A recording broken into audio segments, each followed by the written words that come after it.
Hi, everyone. I'm Kyle Dyer, and welcome to Colorado Inside Out on this Friday, August the 16th. Let's start off with introducing you to this week's panel of insiders. We have Patty Calhoun, founder and editor of Westward, David Kopel, the research director at the Independence Institute, Alton Dillard, media consultant with the Dillard Group and former election spokesperson for the city and county of Denver, and Carlos Martinez, president and CEO of the Latino Community Foundation of Colorado. Welcome to you all. This week, Colorado was called a political cesspool, and our mail-in ballot system was ridiculed in connection with more unfounded allegations of voter fraud, even Serbians being involved with rigging our elections here in Colorado. Patty, here we go again, but a political cesspool. Isn't that comfy and nice? Donald Trump has never been a huge fan of Colorado's voting system. We remember back in April 2016, he first accused things of being rigged when Ted Cruz beat him in the Colorado Republican primary here, or I should say that at the convention. So he kept repeating that charge. He, of course, attacked Dominion when Dominion provides most of the voting systems in this country. But after his trip to Aspen, which we talked about last week, he's flying out of Colorado. He is accusing us of being a political cesspool. He's accusing Jared Polis of instituting mail-in voting, when in fact it was the Secretary of State's office that started it in 2013.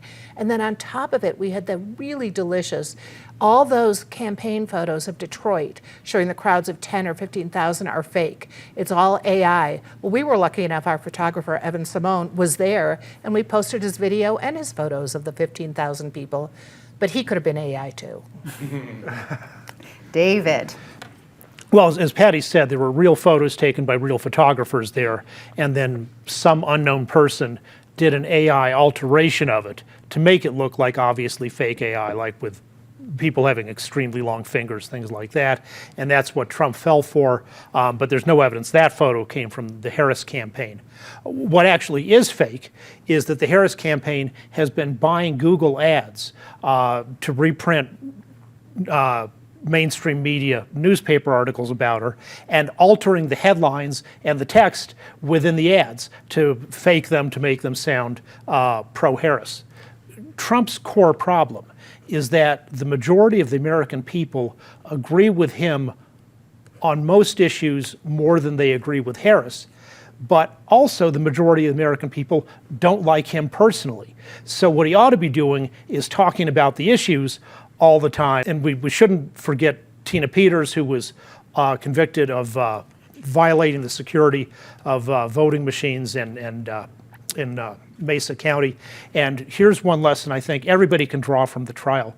If you're going to conspire to perpetrate a felony, even for what you think is a good cause, tell your co-conspirators not to send text messages to the other co-conspirators about it.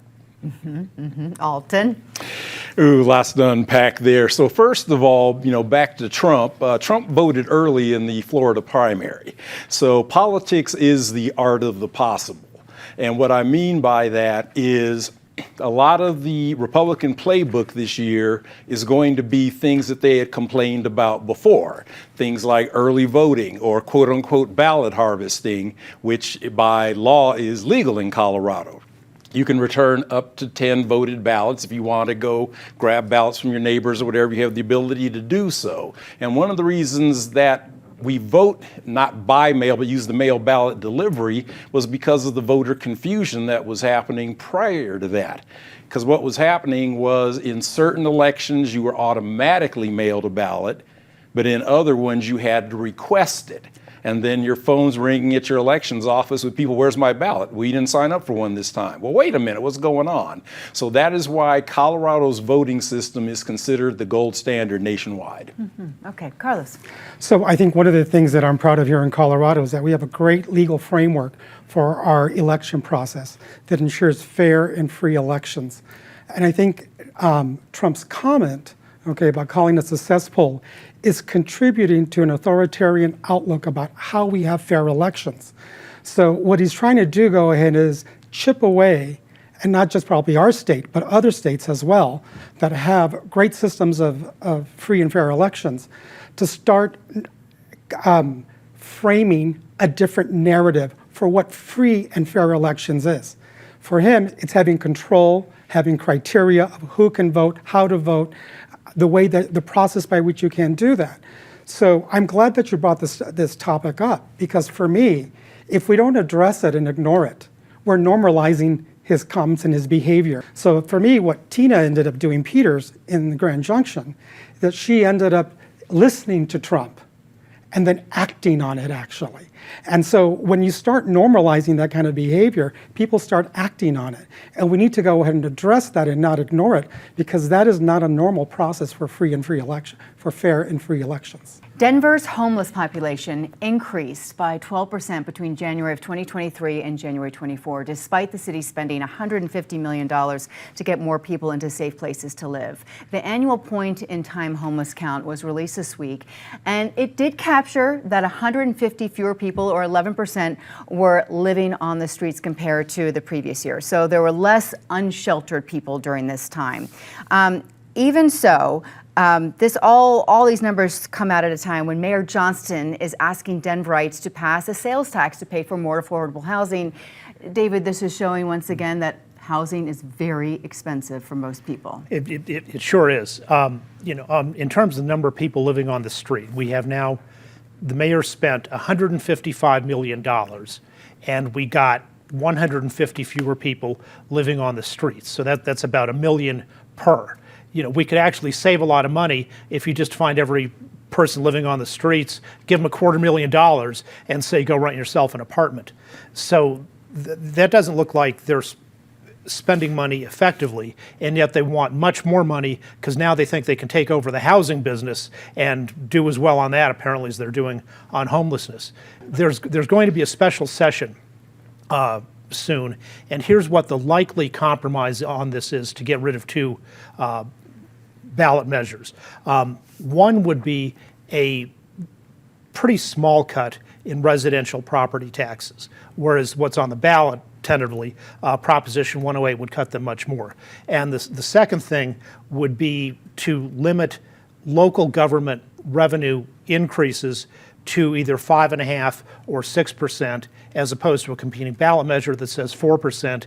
I think the 4% number is better, but the legislative proposal is better structured because the 4% cap is for all property taxes statewide agglomerated, whereas the legislative thing would be individual government by government.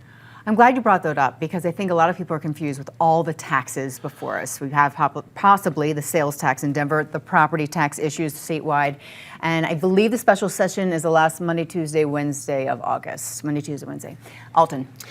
Yeah, so two things. Keep an eye on next Monday's city council meeting in Denver, because ordinarily second reading on an ordinance is just pro forma, but there's been enough pushback from council members saying they don't quite have all the information they need on this proposed affordable housing tax. So definitely tune into Denver City Council on Monday. So hop into the other issue here.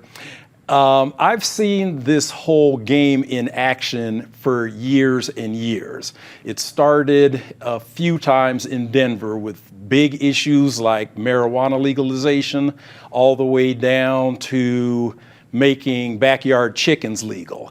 People thinking that the governmental body is not doing what they're supposed to do, and so we're just going to go to the ballot. We're going to go to the voters. And I've seen that used as a leverage point. My concern is the taxpayer dollar impact. That is time and taxpayer dollars spent, and people use the initiative process. And again, Colorado is one of maybe 20-something states that even allow that process. But what it does, people use that for leverage. And so now we get to see what's going to happen. But again, coming from an organization that preaches fiscal conservancy, I see a bit of a contrast there. It's interesting because when you see city council discussing this, and they don't even understand that, and they're all bringing their own thing, how are our citizens of Denver supposed to even understand this if our own city council members don't even understand this? So I think for me, a couple things also. One, you just can't throw money at a problem. And I think that's kind of like what we're looking at. Let's just throw money at a problem without really thinking through a much more wider strategic approach of how we're doing it. I mean, you should be bringing that strategic approach already vetted to city council, not something that you're going to vet in city council and that people are going to go ahead and start then tearing apart by amendments and so forth, that then at the end of the day don't really address the issue at hand. So for me, it's like, let's really think through a strategy that is really going to go ahead and address this issue. And think that through, and not lead with money, but lead with thought leadership first, and then bring in the resources to go ahead and implement that. Patty. Well, with this proposal, the sales tax proposal, it is the ready, fire, aim theory of government. And we're going to hear about it again Monday night because there were 10 amendments proposed last Monday, and people are just beginning to figure out what will happen with those. And time is very, very tight. I think this is not the time to push this affordability sales tax because we have to remember it's not just housing that's expensive. People are concerned about the cost of living, and that's groceries. And in Denver, that's you're paying for trash pickup now. You're paying for residential parking. You're paying for you're paying huge property taxes if you own property. You're paying for things you didn't used to be thinking about. So I think people will look at any affordability tax with that in mind, and that'll be a reason for them to vote no. I think the point in time count is not going to help Denver either on an affordability tax because people will look and they will do the multiplication that David has done and say we could just pay people $250,000 and get them off the street. Denver's numbers actually look better than, say, Arapahoe County's, which really grew, and that is not a sanctuary city. That is not a group that's helping the homeless. So we need to do a lot more studying to figure out which systems are working, which ones aren't, and who should be taxed more again. Okay. Every week between now and Election Day on November 5th, we are going to take on an issue that is on the statewide ballot or a local measure. Petitions, as we've talked about, are still being checked for many of the proposed ballot initiatives, but Initiative 89 is all set. That is a statewide ballot measure to enshrine abortion access into the Colorado Constitution. I will start with you, Alton. Yeah, because of the fact that the Dobbs decision kicked everything back to the states, there's a movement afoot to make sure that that right is not baked as a cake, but actually put into concrete. So I use the example of Tabor as something that once it goes into the Constitution, it's staying. And another thing, back to our former president, have you noticed how he's been sort of downplaying and saying, well, abortion is not really an issue. It's not anything that's a big issue. It's the states, et cetera. We understand the ramifications of that, but then you're also seeing the headlines about how our nonprofits that provide the health services are starting to drown into the volume of people coming from other states. So Colorado has always sort of led on this issue, but by baking this into the Constitution, if it passes, then we're really going to lead the nation. Okay, Carlos, your thoughts? I read an article in Axios about one of our organizations here in Colorado, Color, who does a lot of reproductive rights advocacy and education in the Latino community. And I happen to know the organization as well. But one of the strategies that they're doing is they're incorporating getting people to get out to vote with this bill and ensuring that people have the right to an abortion and a pregnancy. And I think one of the things that I've learned through like Color and other organizations about this is really looking at the holistic piece of what a woman goes through, where they're at in their life, and what may go ahead and affect that. And I think the education that they've been doing is really about women should have the right to make that decision. It's a personal decision. It doesn't need to be impacted by government, by politicians, or by religion. And I think one of the things is when women understand their rights, their reproductive rights, they can make the right choices in their lives. Okay. Patty. Well, women have been thinking about this for a very long time, and I'll say back in '67, Colorado was the first state to legalize abortion, thanks to the work really of former governor, then legislator Richard Lamb, who pushed through. It was limited, but it was the first law really in the country. Now, you would think there have been attempts over the last decades to remove those rights, to put limits on them. Even within the last year, there were ballot measures that they were coming out with signatures to make abortion illegal in Colorado. They didn't get the signatures.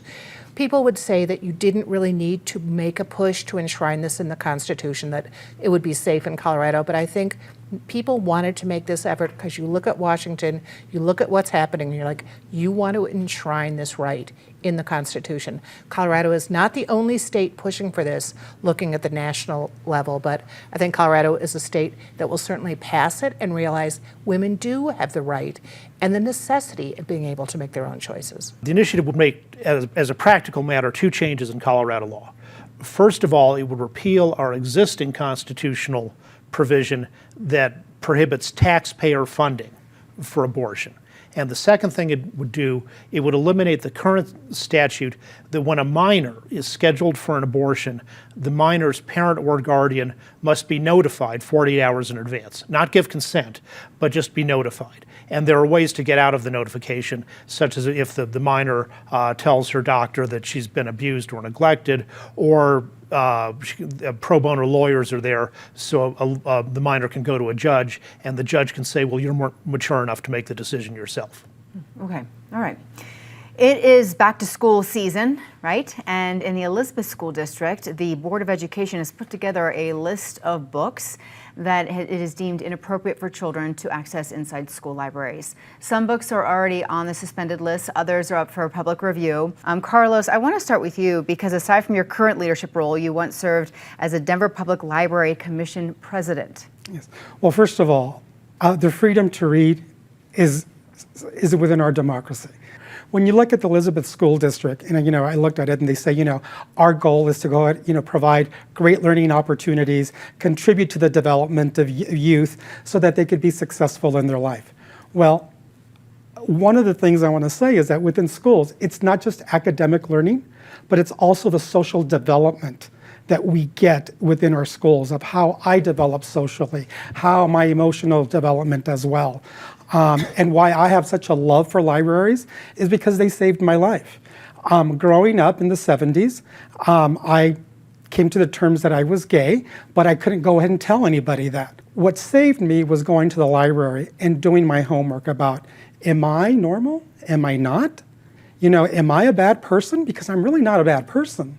So it really helped me develop who I was as a person. And in schools right now, our teachers don't have time for some of that social development, emotional development. So where do kids go to? The library. When we take those books out of the library, we really impact the social development of the children that we have. And especially because 41% of the books that are being banned throughout the country are LGBTQ topic books. Well, in 2022, there were 1,200 challenges to books in this country by the library's guests, and 120 of them were made in Colorado, which means we were responsible for 1/10, although very few of them were sustained because this is Colorado, and in general, I think the school boards and the librarians pushed for the right thing. In Elizabeth, we already have these books banned.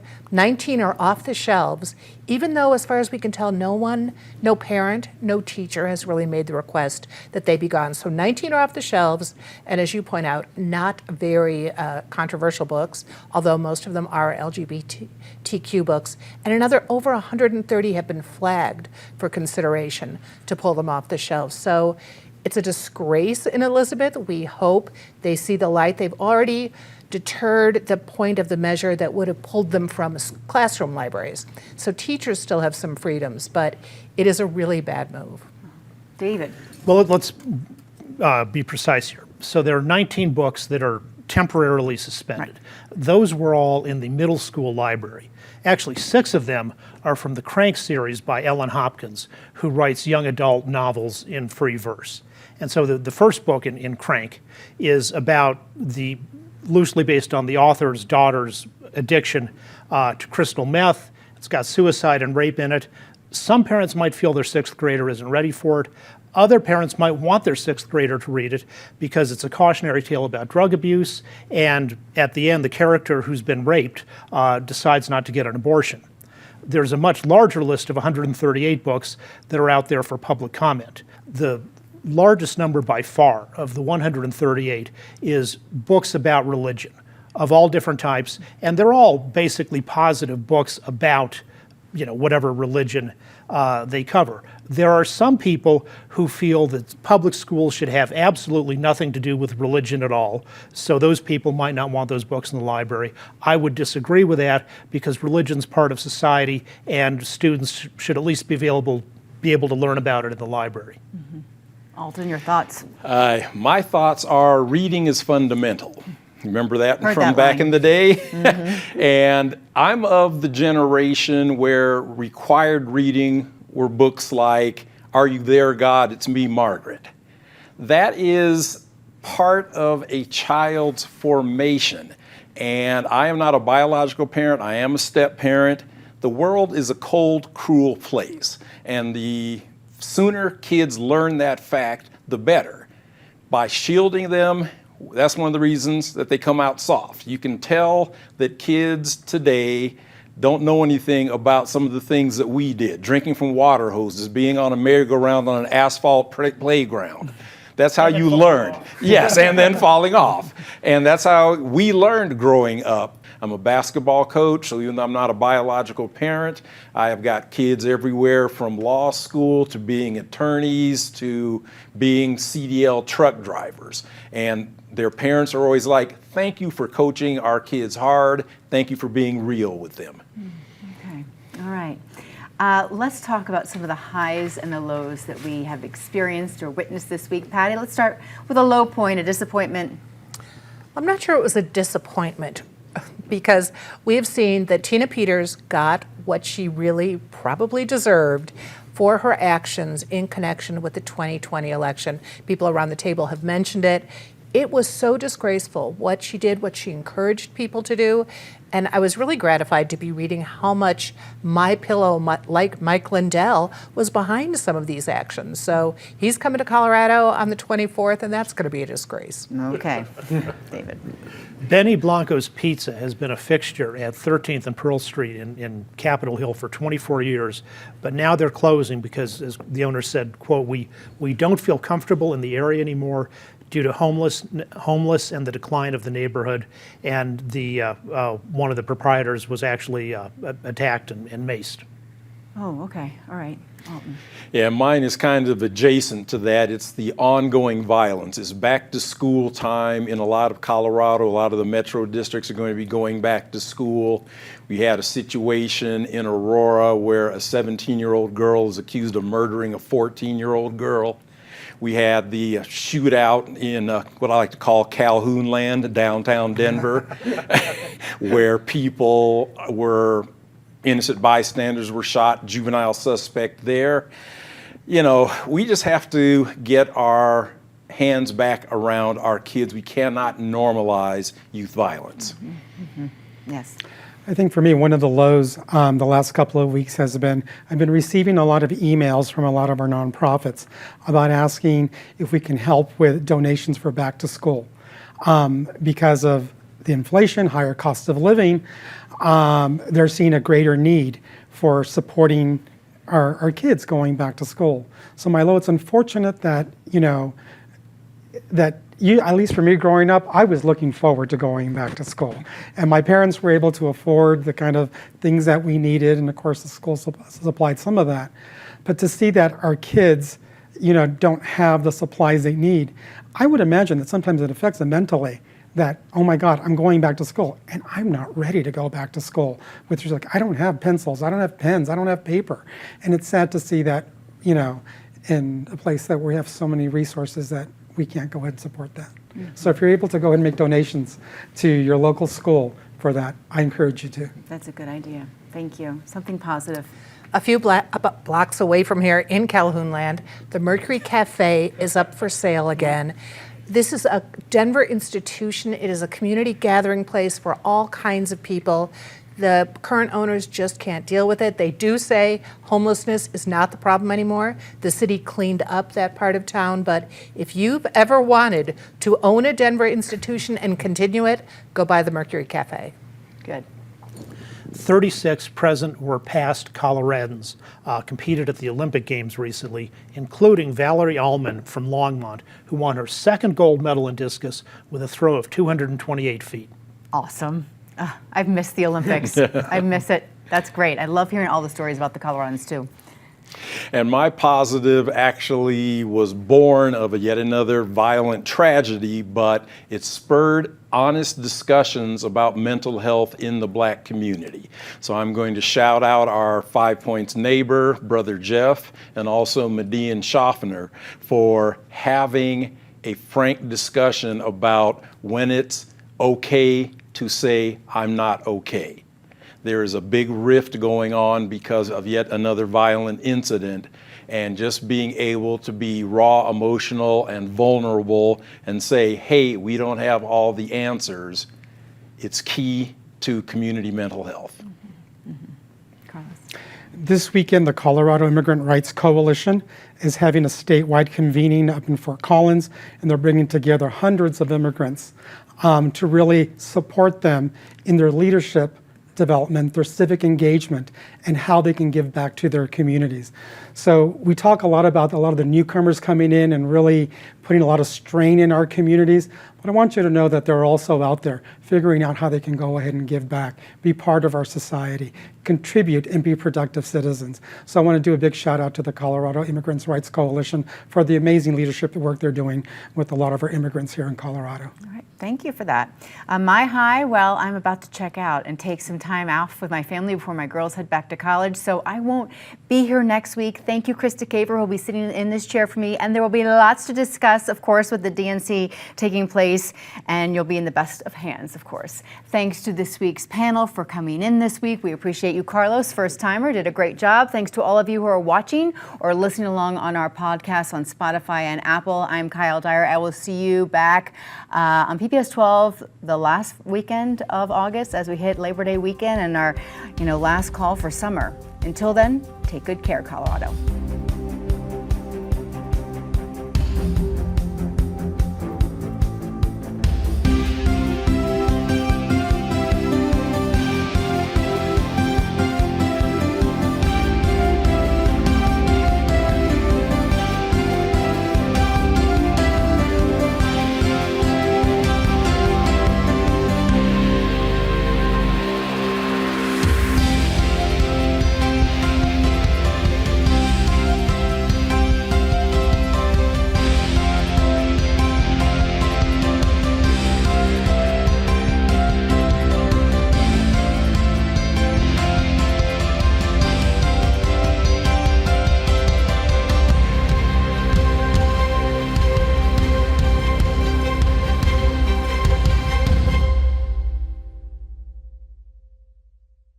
PBS 12 believes in the power of original, local programming. Help us bring more shows, like the one you just watched, by donating at pbs12.org/program support today.